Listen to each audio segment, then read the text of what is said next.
Vamos a tener hoy, vamos a tener a Paula Andrea Páez Gutiérrez. Ella viene directamente de la Dirección Nacional de Derechos de Autor.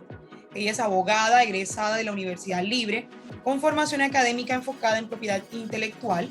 Su experiencia profesional se ha desarrollado en el sector público, específicamente en la Dirección Nacional de Derechos de Autor, donde se ha desempeñado en la Oficina de Asesoría Jurídica, la Oficina de Registro y actualmente en la Subdirección Técnica de Capacitación, Investigación y Desarrollo.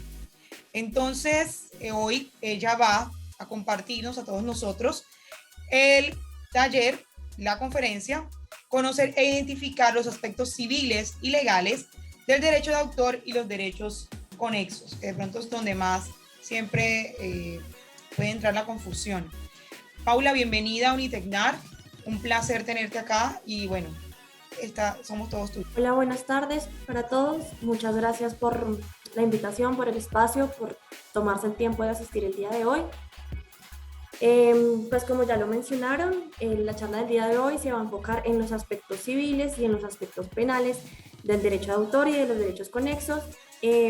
Vamos al final de la charla a abrir un espacio para las preguntas, entonces si van teniendo alguna pregunta la van anotando por el chat y al final la vamos contestando. ¿Listo? ¿Qué acciones tenemos nosotros para proteger nuestros derechos de autor y nuestros derechos conexos? ¿De dónde vienen esos derechos? Pues vienen de la facultad que tiene el Estado, de esa necesidad que tiene el Estado de proteger esos derechos de los creadores, de los artistas, de los intérpretes. ¿Por qué? Porque Colombia está suscrito a muchos convenios internacionales en los cuales se tiene esa obligación de proteger a los creadores de las obras, a los autores.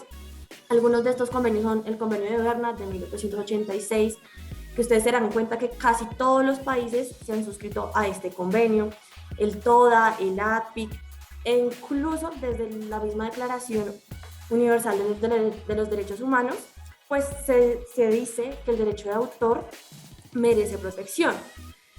Entonces, el derecho de autor es ese reconocimiento a la creación, a esas obras literarias, científicas o artísticas que varían en gran cantidad. Digamos que la ley no nos tiene un listado específico que solo este tipo de obras tienen protección del derecho de autor o no, sino que pueden ir desde un poema, un artículo científico, una escultura, una fotografía, una obra audiovisual. En fin, el catálogo es muy amplio, no es restrictivo.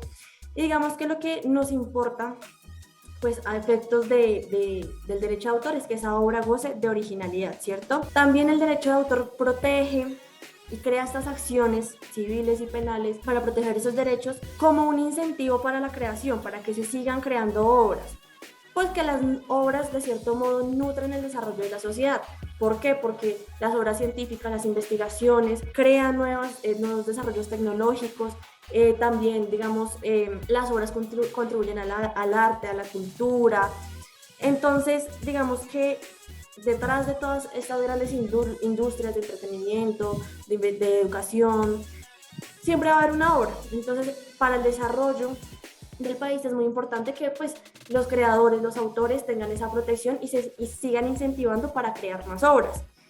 Entonces, ¿cuáles son esos derechos que tenemos nosotros cuando creamos una obra, cierto? Pues el Sistema General de Derecho de Autor se divide en dos: los derechos de autor y dos, el sistema de los derechos conexos. Vamos a empezar con el sistema del derecho, con el derecho de autor como tal. Y pues el derecho de autor es aquel que protege las obras, ¿cierto? Obras científicas, literarias o artísticas. Cuando yo como autor creo una obra, desde el momento mismo que la creo, se me dan a mí unos derechos, unas facultades que son de tipo moral y unas facultades de tipo patrimonial. Entonces, los derechos morales son las facultades de orden personal que protegen el vínculo del ser humano con su creación intelectual. Entonces, esto lo que nos regula es básicamente la relación del autor con su obra. Tienen una lógica personal y en Colombia estos derechos tienen el rango de derechos fundamentales. Es decir, tienen el mismo rango que el derecho a la vida, el derecho a la libre expresión, y también los podemos defender a través de una acción de tutela. Mientras que por el otro lado están los derechos patrimoniales, que son aquellos que le conceden al autor el derecho exclusivo de autorizar o prohibir las diferentes formas de explotación de sus obras. Entonces, la diferencia con los derechos morales es que los derechos patrimoniales no son una relación personal, sino que es una relación con el público, con terceros. Y al hacer la relación con terceros, tienen carácter económico, son los que nos van a permitir explotar económicamente esa obra. Entonces, digamos, cuando el derecho de autor me da esa facultad de autorizar o prohibir un uso, yo puedo en ese momento elegir si al autorizar ese uso yo quiero una contraprestación, es decir, que me paguen o que me den algo a cambio, ¿cierto? O también puedo decir que puede ser a título gratuito. Pero digamos que el fondo de esto es que tiene un potencial económico que permite a los autores y a los creadores sacar réditos económicos de sus obras.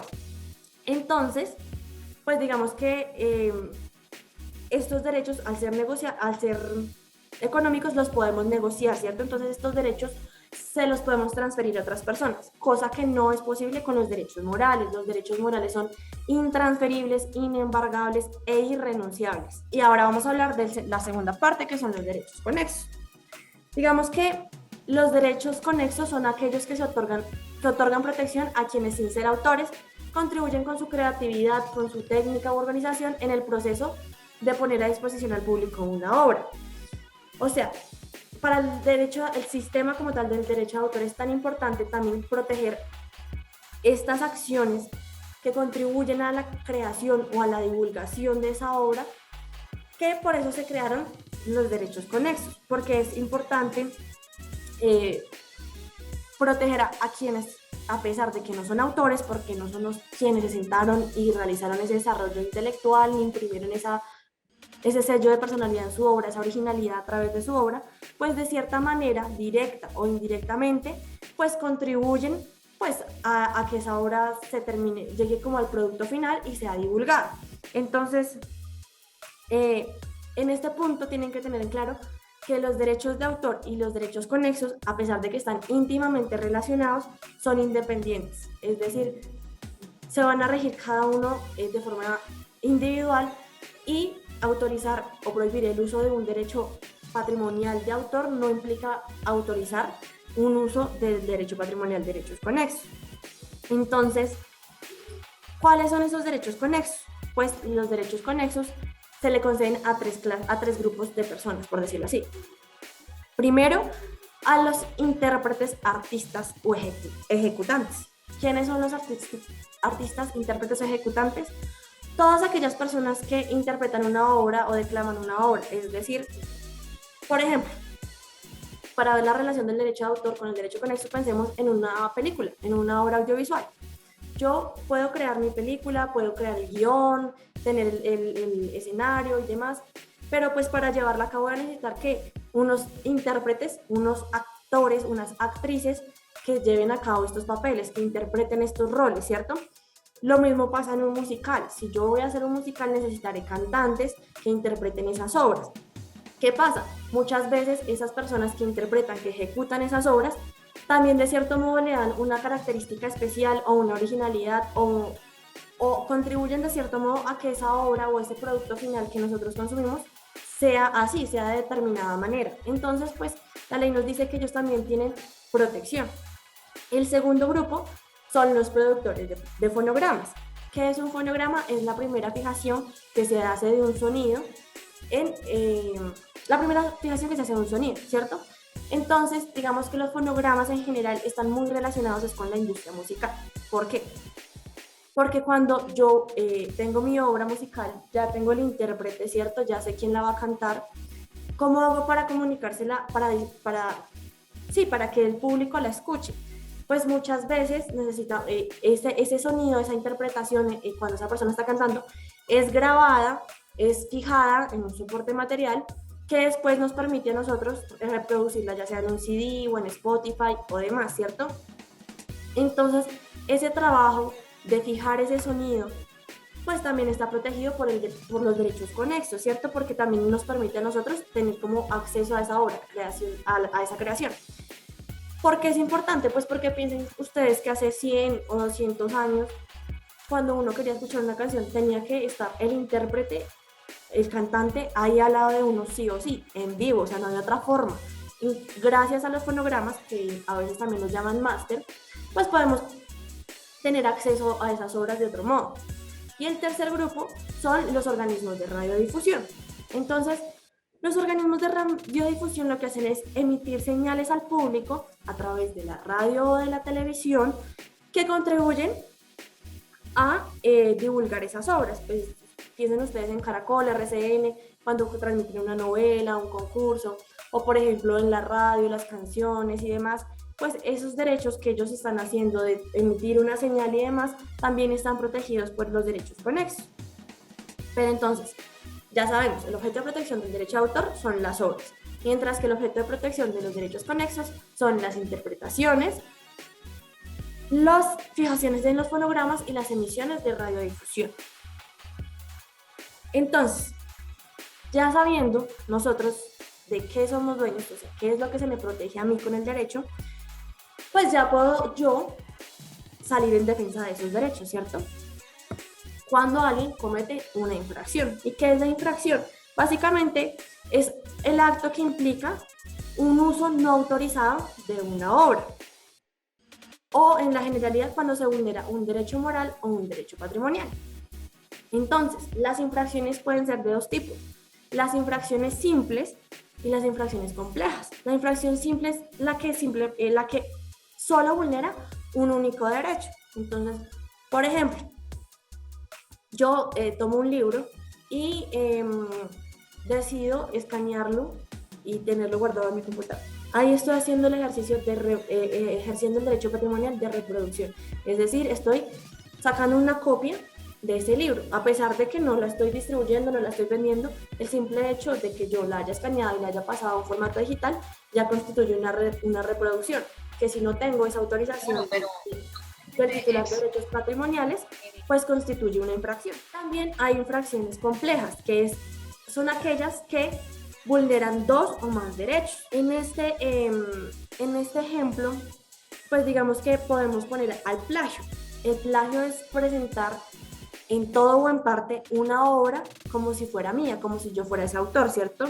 Cuando yo realizo plagio, generalmente estoy infringiendo dos derechos: el derecho patrimonial de reproducción, porque estoy tomando esa obra y la estoy poniendo en otro lugar, le estoy haciendo una copia, y segundo, pues la estoy haciendo pasar como mía, es decir, estoy vulnerando también el derecho moral de paternidad, el derecho de que reconozcan a esa persona como el verdadero autor de la obra. Entonces, estas son las dos clases de infracciones. Tienen que tener en cuenta que, a pesar de que en derechos de autor muchas veces se habla de plagio, el plagio no es la única infracción, que es lo que estamos viendo. Hay muchos otros tipos de infracciones, como por ejemplo, piensen ustedes en la piratería normal que nosotros encontramos en la calle. Digamos, cuando nosotros compramos una obra audiovisual en un formato de CD en la calle, nosotros sabemos que eso efectivamente no viene con la autorización de ese productor, que seguramente es una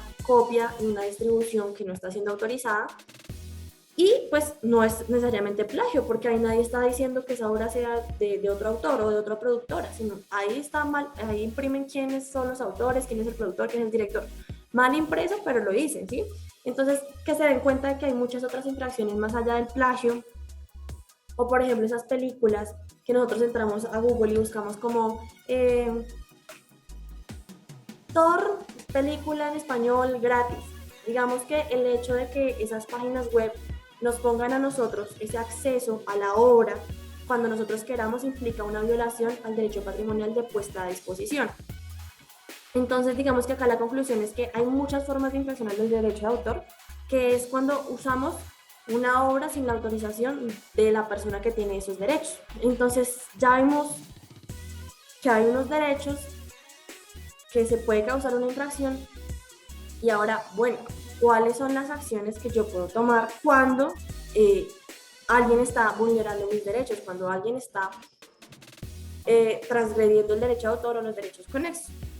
Pues bien, digamos que la ley nos otorga dos tipos de derechos. Entonces, estos son dos charlas, una es aspectos penales y otras aspectos civiles.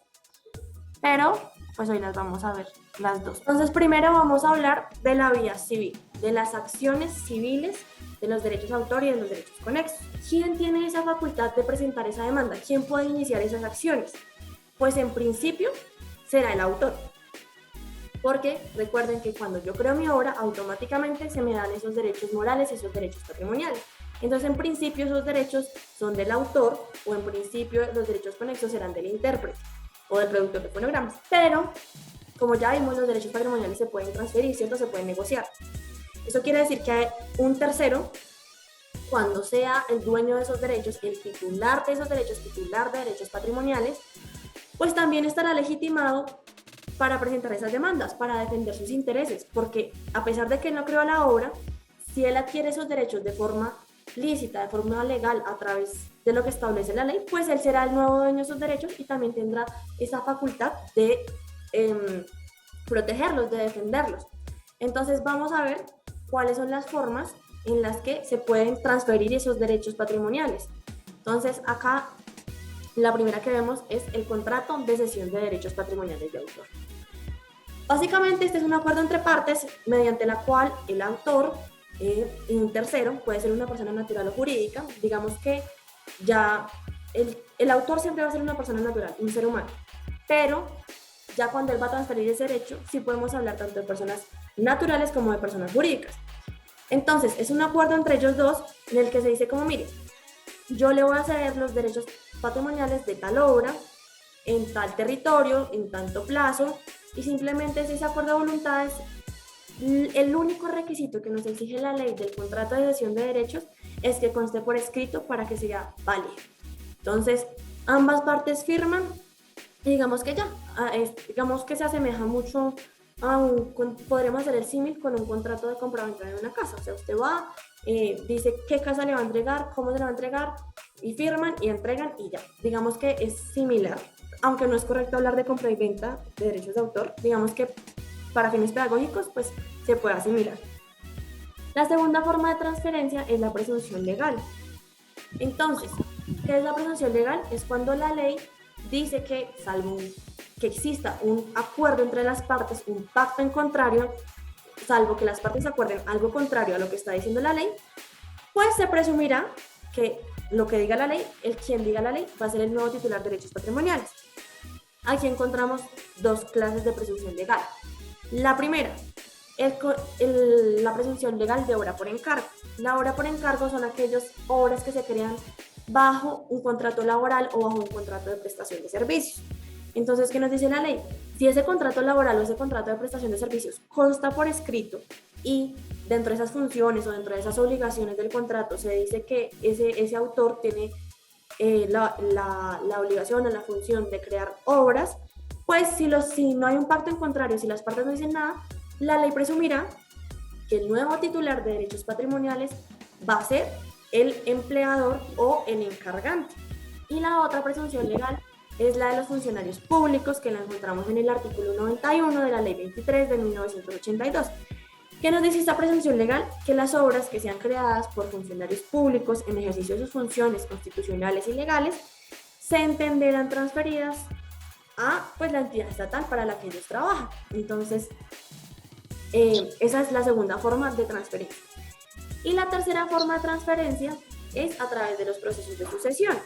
Entonces,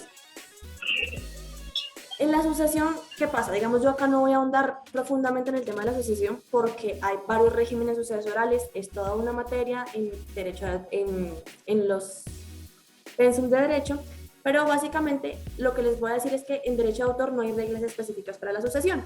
Entonces, ¿qué pasa cuando no hay una regla específica? Tengo que acudir a la norma general. La norma general en sucesiones es el Código Civil y el Código General del Proceso. Entonces, cuando fallece un autor, esas obras hacen parte de esos bienes, de esa propiedad que él tiene, son bienes intangibles.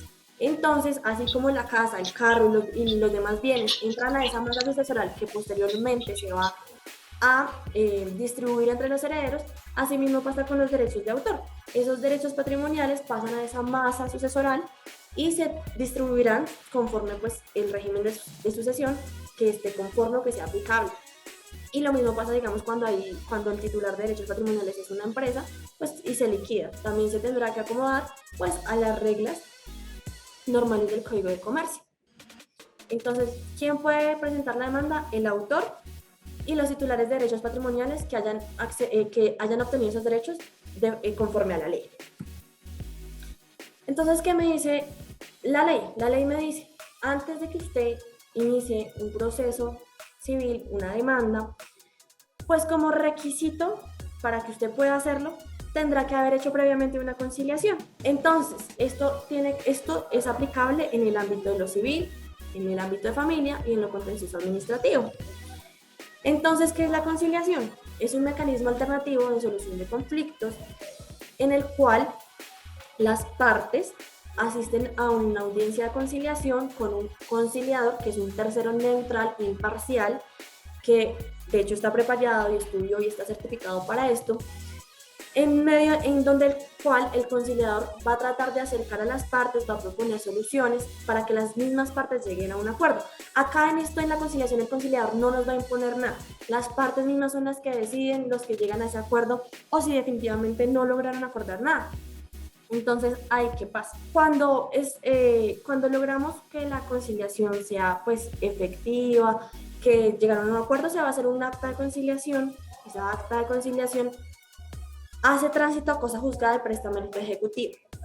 En palabras más sencillas, presta los mismos efectos que una sentencia de un juez, que un fallo judicial.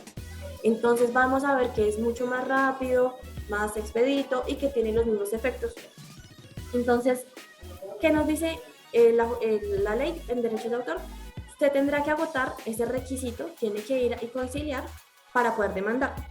Dado el caso de que usted no llegue a un acuerdo, pues simplemente se le va a expedir un acta de no conciliación y usted con esa acta ya puede instaurar la respectiva demanda.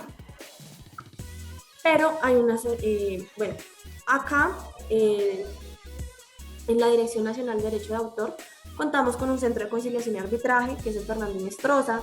Acá pueden traer todos los temas que tengan que ver con derechos de autor y derechos conexos, sociedades de gestión colectiva. Digamos que ya otros temas, digamos como familia y demás, no son conciliables pues en este centro de conciliación, pero pues que lo tengan presente, pueden acudir a él siempre. La solicitud simplemente es pasarla a través del correo electrónico info@derechodeautor.gov.co. Entonces, listo, la conciliación dice que es un requisito para poder acceder, ¿cierto? Pero entonces, si nosotros recordamos, los derechos morales son derechos fundamentales. Yo no puedo negociar con ellos. Si yo no puedo negociar con ellos, pues entonces no voy a poder conciliar con ellos.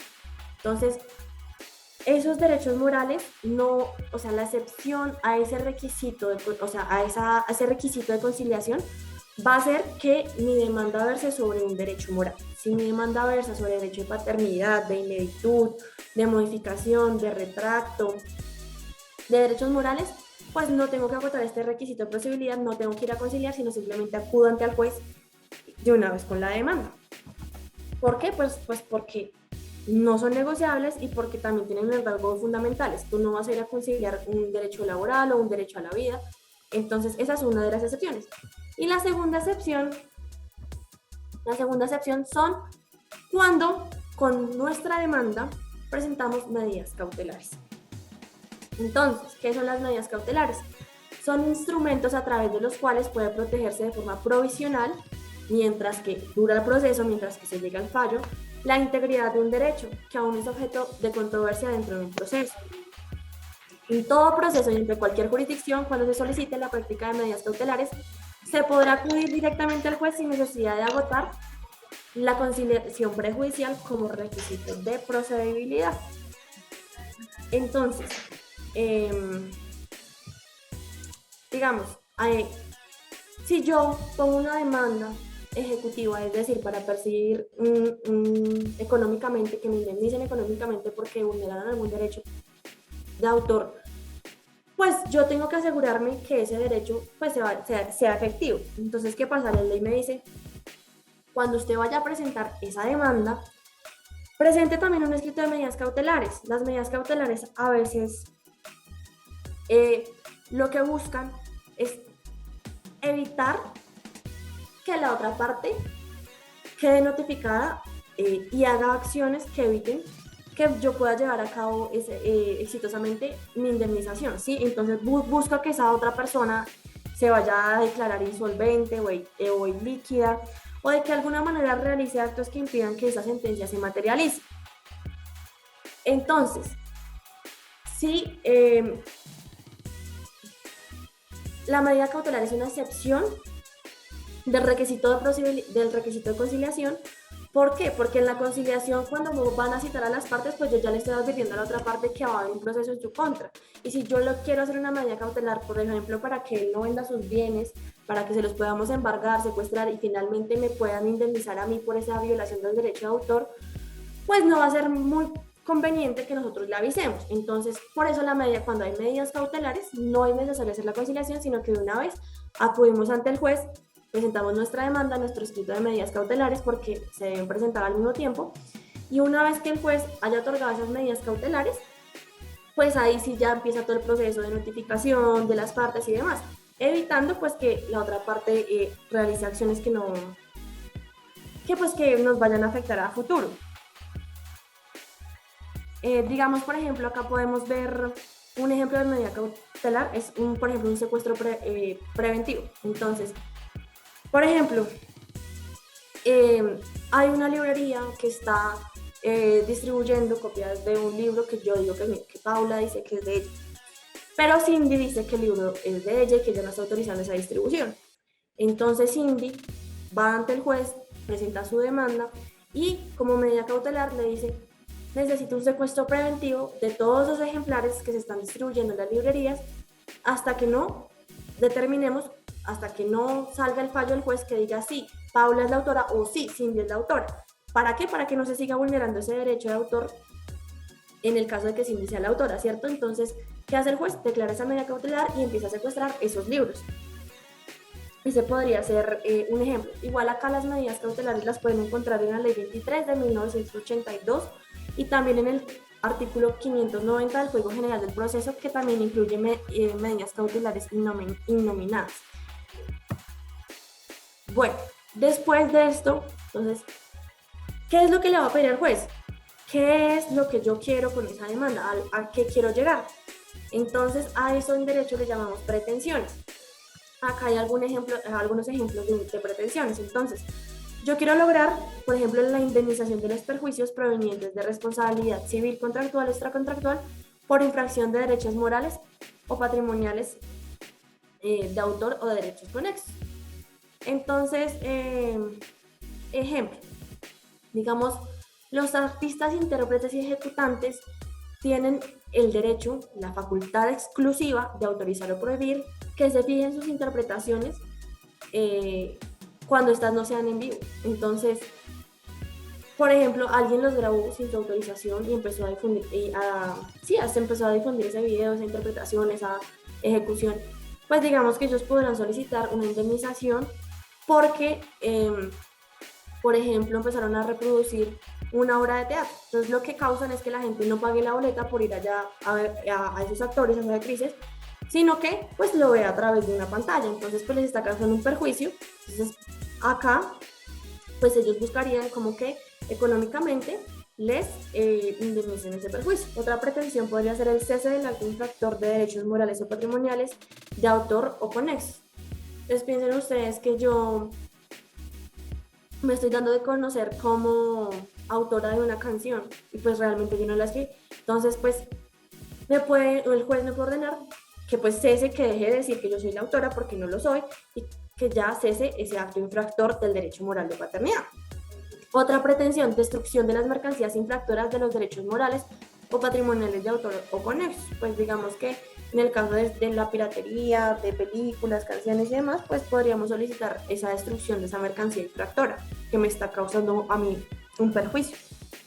Y en general todas aquellas que se dirijan a reparar integralmente los daños causados por la infracción a los derechos morales o patrimoniales de autor o conexos. Digamos que acá también tenemos algunas pretensiones que establece el artículo 57 de la decisión andina 351, que es, por ejemplo, que el pago al titular del derecho infringido de una reparación o indemnización adecuada en compensación por los daños y perjuicios sufridos con motivo de la violación de su derecho, que es muy similar a la que ya vimos.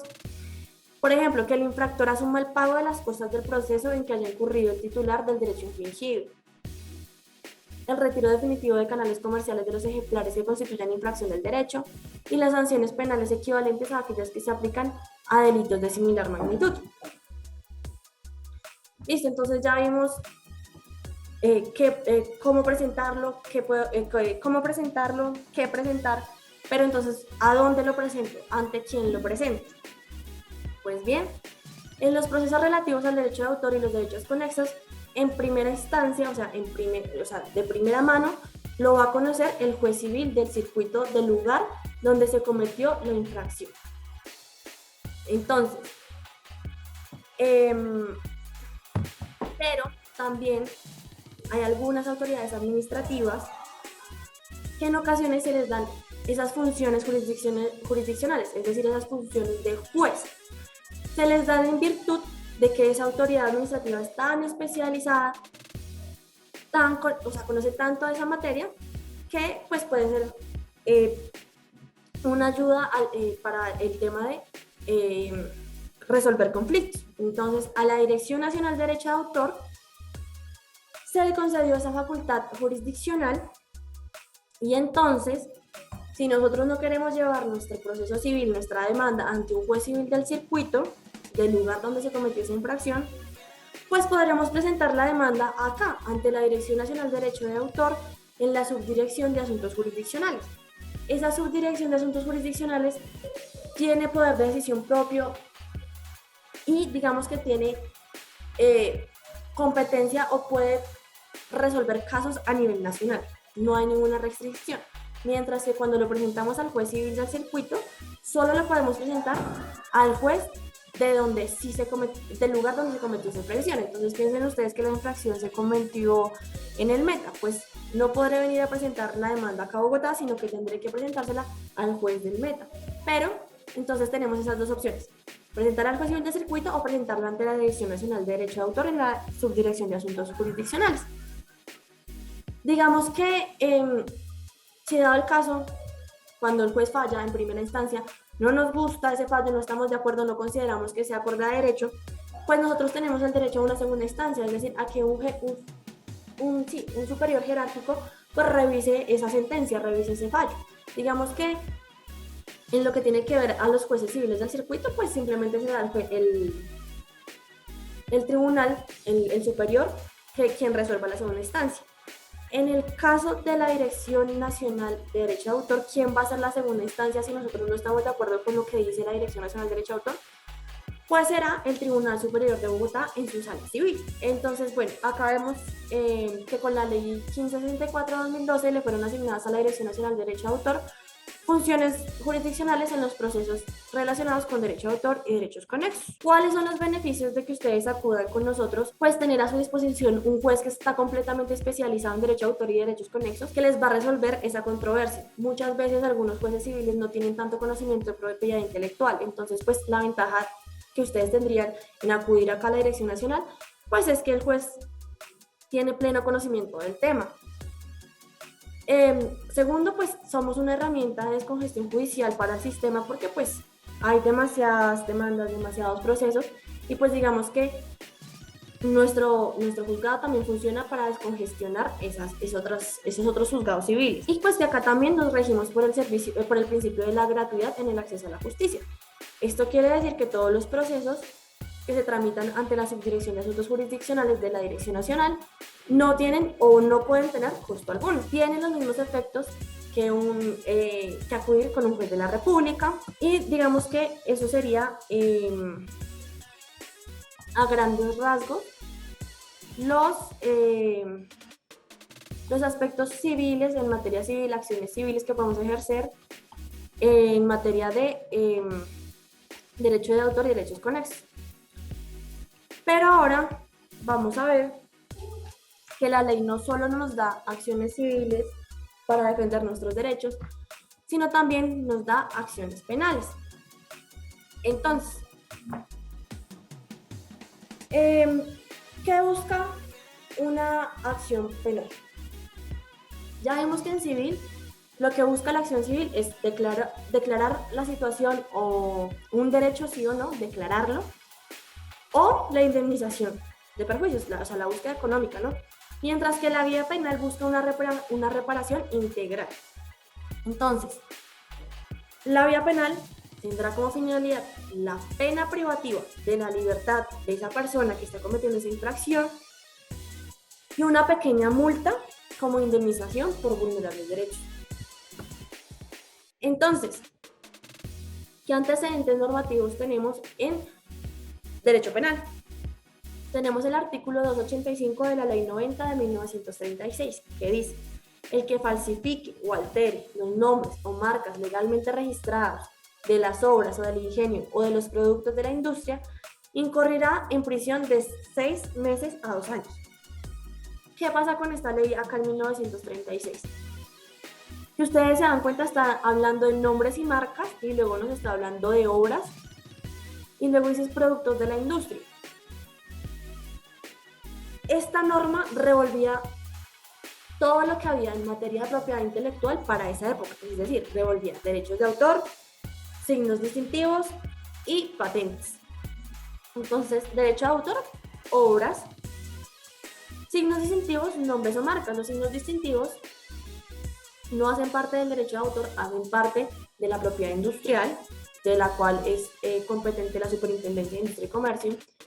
Y los signos distintivos lo que nos permiten es identificar un bien o un servicio en el mercado, que ofrece un empresario en el mercado. Entonces piensen ustedes en Nike, Coca-Cola y demás, marcas que inmediatamente ustedes la escuchan, ya saben que la asocian a Nike, a los tenis, ropa deportiva, a Coca-Cola, bebidas gaseosas, no sé qué. Y los productos de la industria también tienen que ver con propiedad industrial, Superintendencia de Industria y Comercio, que tiene que ver con patentes, entonces nuevos medicamentos, nuevos motores, fórmulas. Entonces para esa época todo era lo mismo, todo estaba en un sancocho. Pero desde 1936 se decía que la propiedad intelectual era tan importante que quien vulnerara esa propiedad intelectual pues podría incurrir en prisión de 6 meses a 2 años. Después aparece la ley 86 en 1946, 10 años después.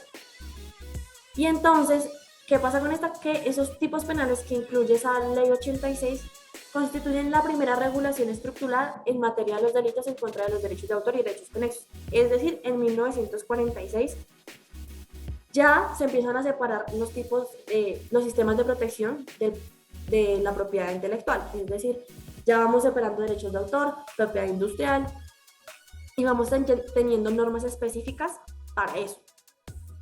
Pero actualmente entonces contamos con nuestro Código Penal, que es nuestra ley 599 del 2000. Entonces, ¿ante quién lo hacemos? ¿Ante quién ponemos la denuncia? Pues en Colombia la autoridad competente es la Fiscalía General de la Nación. Digamos que tendremos dos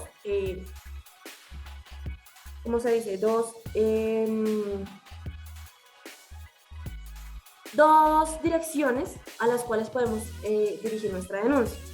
La Dirección Especializada contra las Violaciones a los Derechos Humanos, porque recordemos que derecho de autor es un derecho humano, los derechos morales tienen un rango de fundamental, y entonces nosotros podemos acudir a esa Dirección Especializada contra las Violaciones de los Derechos Humanos, o podemos acudir a la Dirección Especializada en Propiedad Intelectual.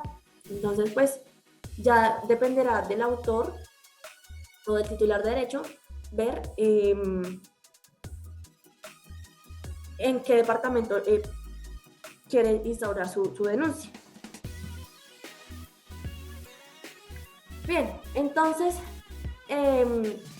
¿cuál es el bien jurídico que tutela el derecho penal? Pues el derecho de autor y los derechos conexos.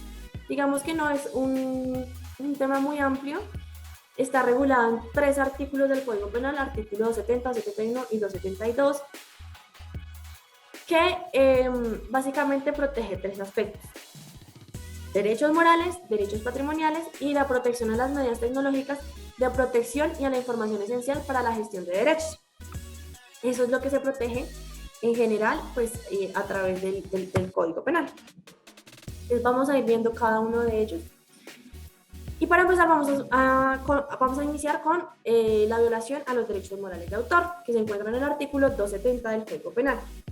Entonces nos dice, incurrirá en prisión de 2 a 5 años y multa de 20 a 200 salarios mínimos legales mensuales vigentes, quien publique total o parcialmente, sin autorización previa expresa del titular, una obra inédita de carácter literario, artístico, científico, cinematográfico, audiovisual o fonográfico.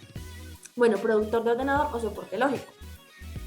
Entonces, acá en el ámbito penal siempre tenemos que ver cuál es el verbo rector, o sea, cuál es la acción que me está diciendo que no puedo cometer. Entonces, acá encontramos dos verbos rectores, el verbo de publicar y el verbo de divulgar. Entonces, publicar, producción de ejemplares puestos al alcance del público siempre que la disponibilidad de tales permita satisfacer las necesidades razonables del público, teniendo en cuenta la naturaleza de la obra.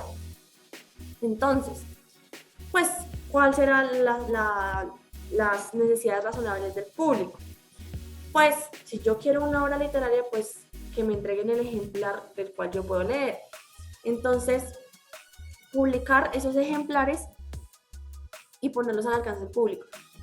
Segundo verbo rector, divulgar, hacer accesible la obra al público por cualquier medio o procedimiento. Entonces, acá en este punto de divulgar, tenemos que hablar de esta sentencia de casación de la Corte Suprema de Justicia del 28 de mayo de 2010. ¿Por qué? Porque en esta sentencia nos dice que este artículo 270 se puede referir a 3 casos, a pesar de que el Código Penal no lo diga expresamente. Después, mediante sentencia judicial, la Corte Suprema de Justicia nos dice que ese artículo se refiere a los 3 siguientes casos. El primero, publicar o divulgar una obra inédita sin autorización, es decir, una obra que no se ha dado a conocer al público y yo la estoy publicando sin autorización del autor. Segundo, divulgar a nombre de una persona distinta del autor una obra inédita. Entonces ya no simplemente la estoy divulgando, sino que estoy diciendo que yo la hice, ¿cierto? Y tercero, publicar a nombre de una persona distinta al autor una obra ya divulgada. Entonces acá podríamos estar hablando de lo que conocemos como plagio. Entonces acá vamos a ver el caso que originó esta sentencia. ¿Qué pasó? Una estudiante de una universidad, no vamos a decir nombres, creó pues, su obra literaria, hizo su tesis, hizo su análisis, y después a una profesora le pareció que no era tan grave tomar algunos apartados de esa tesis y presentarlos como suyos en una revista que se llama Revista La Casa Grande. Entonces, ¿qué pasó? Pues que esa estudiante, al darse cuenta de que pues, su tesis había sido publicada en esa revista a nombre de la profesora, sin su autorización y aparte a nombre de la profesora, pues ella se dio cuenta que sus derechos habían sido vulnerados. Entonces, en primera instancia, ¿qué pasó? Le dieron la razón a la profesora y dijeron como, eso no es ninguna infracción. No. En segunda instancia, le dieron razón a la estudiante, le dijeron como efectivamente esto es una violación a los derechos de autor.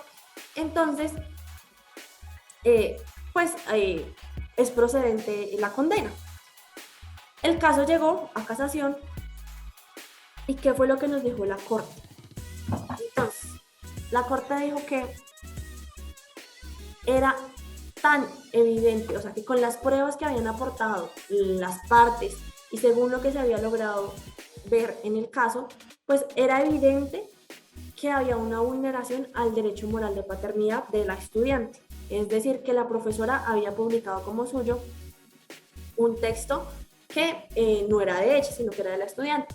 Y acá, este apartado, así como ustedes lo ven, lo tiene la sentencia, porque entonces lo que hace la Corte es tomar dice, vamos a ver, vamos a comparar y vamos a llegar a la conclusión de que efectivamente sí hubo un plagio. Entonces, acá aprovecho para decirles que hay 2 clases de plagio. El primero es el plagio burdo o servil, que es lo que nosotros en la práctica llamaríamos copy-paste, ¿sí? Entonces, yo tomo de aquí y pego aquí y ya. No hice nada más, simplemente copiar y pegar. Pero existe otro tipo de plagio, como de pronto el que estamos viendo en pantalla, que ese es el plagio plano o inteligente, que es aquel que yo maquillo o aquel que yo modifico para que no sea tan evidente que yo realmente estoy haciendo un plagio, ¿cierto? Que yo, por decirlo así, parafraseo o quito algunas partes, cambio algunas palabras, le pongo sinónimos, pero que de fondo, o sea, el contexto de fondo va a ser que yo realmente sí tomé ese escrito y lo plagié. Entonces, ¿cuál es la definición de plagio? Ofrecer o presentar como propia la obra en todo o en parte de manera más o menos alterada. Entonces, pues eso fue lo que pasó en este caso. Presentaron la obra como si fuera propia, de una forma más o menos alterada, y pues efectivamente la Corte encontró que era una vulneración al derecho moral de paternidad. Ustedes nunca van a encontrar en la ley el término plagio, pero pues sí se ha desarrollado a través de la doctrina y a través de la jurisprudencia, a través de sentencias. Pero pues el plagio básicamente es presentar una obra como propia.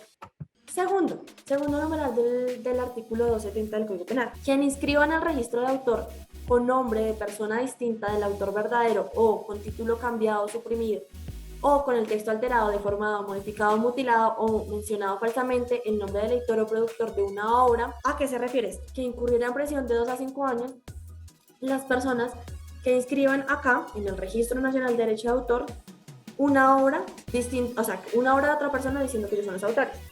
O, por ejemplo, simplemente yo voy a escribir la misma obra, pero para que no se note que le voy a cambiar el título. O le voy a quitar un párrafo. O a eso se refiere este segundo numeral. Tercero, que por cualquier medio o procedimiento compendie, mutile o transforme sin autorización previa o expresa de su titular una obra de carácter literario, artístico, científico, audiovisual o fonograma, programa ordenador o soporte. Acá tenemos 3 verbos rectores, entonces compendiar, que es reducir, breve o sumaria exposición oral o escrita, es reducir. Mutilar, pues cortar o quitar una parte o porción de algo que debería tener, ¿sí?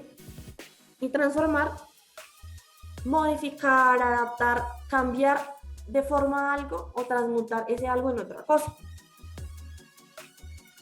Y digamos que estos tres numerales componen la violación a los derechos morales de autor. Ahora bien, los derechos patrimoniales de autor, estos los encontramos en el artículo 271 del Código Penal. Entonces el numeral primero nos dice: por cualquier medio o procedimiento se reproduzca una obra de carácter, una obra o fonograma, quien transporte, almacene, conserve, distribuya, importe, venda, ofrezca, adquiera para la venta o distribución o suministra cualquier título dichas reproducciones. Entonces, acá, ¿cuál es el derecho protegido? Pues el derecho de reproducción y el derecho de distribución. Piensen ustedes cuando se sacan copias ilícitas de, por ejemplo, de un audiovisual y las hacen en otro país, ¿cierto? Para traerlas acá a Colombia y distribuirlas, pues alguien tuvo que transportarlas, alguien tuvo que almacenarlas y demás. Cuando encuentren a cualquier persona haciendo cualquiera de estos actos, pues será una violación al derecho de autor que podrá tener la consecuencia de 2 a 5 años de cárcel, más la multa. Segundo numeral, represente, ejecute o exhiba públicamente obras teatrales, musicales, fonogramas, videogramas, obras cinematográficas o cualquier otra obra de carácter literario o artístico. Pues que se está protegiendo acá el derecho patrimonial de la comunicación pública. Que recordemos que es la comunicación pública. La comunicación pública es cuando yo pongo al acceso del público la obra sin que ello constituya un ejemplar de la obra, sin que ese público se lleve una copia de esa obra. Entonces la comunicación pública es, por ejemplo, lo que hacen en los conciertos. ¿cierto? Pues yo pongo en acceso al público las canciones, las obras musicales, pero eso no significa que ellos se lleven un CD en el momento en que se van. O el cine, por ejemplo. Yo pongo al alcance y al acceso del público esa película, pero pues ellos no se van a llevar una copia para la casa. Entonces, cuando alguien representa, ejecuta o exhibe públicamente esas obras, pues podrá estar incurriendo en una violación al derecho de autor. 3. Alquile o de cualquier otro modo comercialice fonogramas, videogramas, programas de ordenador o soportes lógicos o obras cinematográficas. Se protege el derecho patrimonial de distribución pública y digamos que este numeral tiene la particularidad de que no es a cualquier obra, como en el numeral 2, sino que se limita a obras musicales, audiovisuales y software. 4. Quien fije, reproduzca o comercialice las representaciones públicas de obras teatrales o obras musicales. Este como tal busca la protección del derecho conexo del artista, intérprete o ejecutante de autorizar o prohibir el derecho de reproducción sobre sus interpretaciones cuando son en vivo, ¿cierto?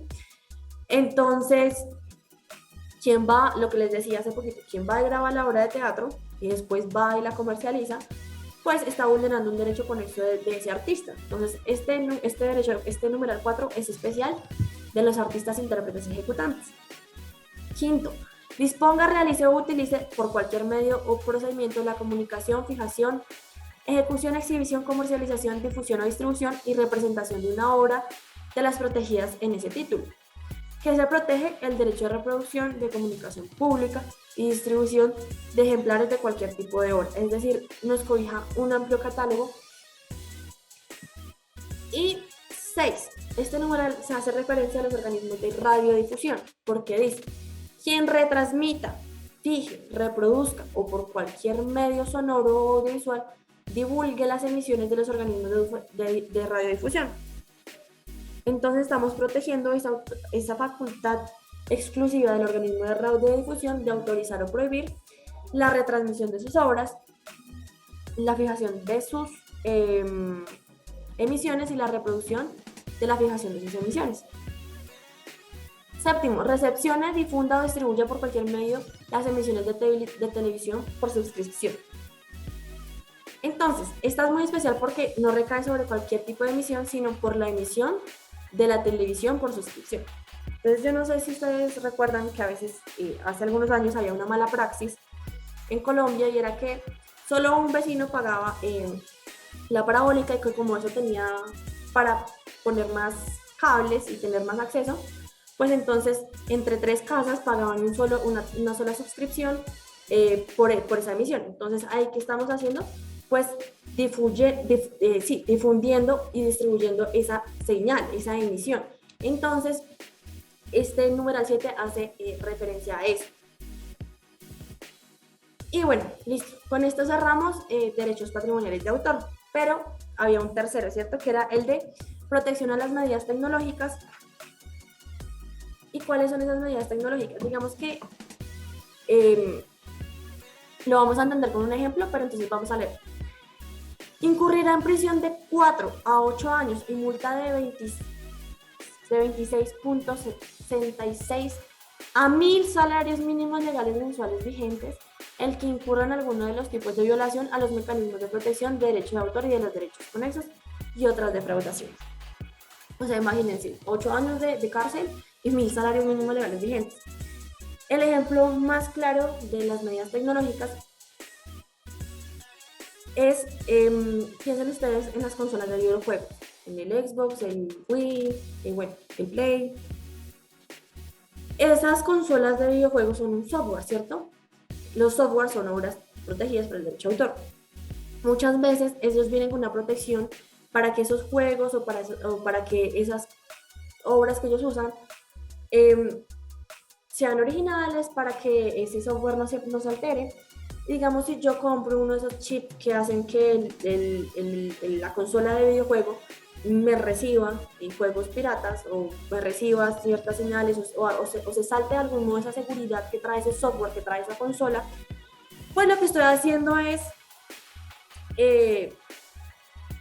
violando esa protección tecnológica que tiene el derecho de autor.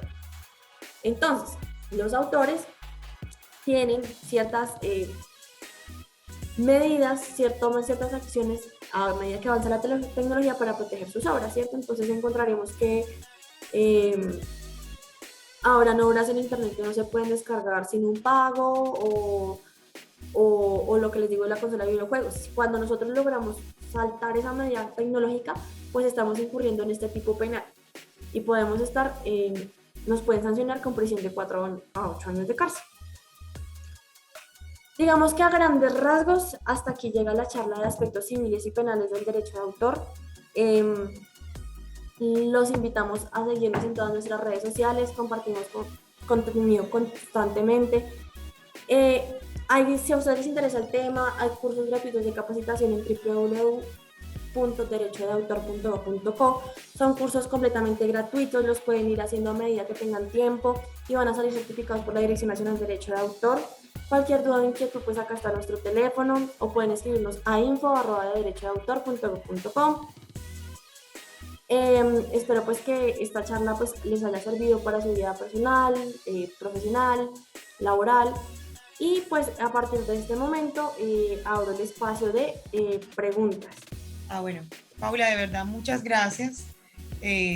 Ha sido realmente una información importante, porque si bien es cierto, tenemos conocimiento de lo que son los derechos de autor, lo que son los derechos patrimoniales, lo que es la propiedad intelectual, la propiedad industrial, tener claro, digamos, cuáles son las implicaciones civiles y legales, sobre todo las penales, que realmente implica, ¿no?, incurrir en el delito de vulnerar algunos de los derechos, digamos, morales y patrimoniales del derecho de autor, pues definitivamente para la academia es supremamente importante. Sobre todo también para inculcarle eso a los estudiantes, porque, bueno, todo el día, todo el tiempo estamos viendo, ellos suben actividades en las páginas, digamos, en las plataformas web de nuestra universidad. Y bueno, sí, tenemos esas dificultades, ¿no?, en donde estudiantes copian y pegan, hacen copy-paste, entre otra cantidad de cosas. También parafraseo, en donde parafraseos que lo que esconden realmente es una vulneración al derecho de autor, etcétera, etcétera. Entonces, yo quisiera, bueno, darle sí la palabra a los docentes que están tanto en la virtualidad como en la presencialidad, si tienen alguna pregunta con respecto a esto, ¿no? A todo lo que tiene que ver con derechos de autor, derechos conexos y las implicaciones civiles y penales del derecho de autor. Buenas tardes, Cindy. Buenas tardes, doctora. Muy buena, muy interesante su charla. ¿Cómo está, y realmente es importante no solamente para los docentes que tomamos alguna vez la decisión de escribir. ¿Sí me están escuchando? Sí, señora. Sí. Ok, muchas gracias. Sino también para replantearle el asunto a los estudiantes, porque allí se nota en los parciales, sobre todo cuando les ponemos trabajos escritos, ellos no tienen mucho interés en citar fuentes ni nada de eso. Entonces, ¿cómo implementar mucho esa cultura de la citación de las fuentes, de identificar las fuentes de donde tomamos nuestros trabajos? Es una cultura que hay que transversalizar en todo el proceso académico para generar esa cultura, ese respeto por los derechos de autor. Como ella bien lo decía, son derechos humanos prácticamente, porque es producto del ingenio humano, la creatividad. Entonces es importante que tengamos esto claro para que nuestros estudiantes también vayan metiéndose en esa cultura del respeto por los derechos de autor. Muchísimas gracias. Gracias, Gloria. Así queda claro que definitivamente es decir, vulnerar un derecho de autor es vulnerar un derecho humano, que es, sí, justamente porque vulnerar un derecho de autor es vulnerar un derecho moral. Entonces, y en otra cosa, nuestro quehacer docente, ¿no? También dentro del área de investigación, el hecho de que nosotros pongamos una cita sin cita, una referencia bibliográfica sin referencia bibliográfica, el hecho de que creamos que citar al autor del autor y cómo lo estamos haciendo, justamente por no pasar eso por un filtro de edición, puede caer también otros por error, pues equivocación en vulneración de derechos de autor. Bueno, entonces les agradezco mucho por este tiempo, este espacio, por su atención. Pues igual cualquier duda o inquietud, pues ya saben que pueden comunicarse con nosotros a info@derechodeautor.gov.co. Pues realmente, Paula, de verdad, muchísimas gracias. Vamos a seguir en contacto. Por supuesto que sí. Las puertas abiertas, por supuesto, siempre aquí en la Fundación Universitaria Antonio Arévalo. Bueno, muchas gracias, que estén muy bien, hasta luego. Hasta luego, gracias a usted.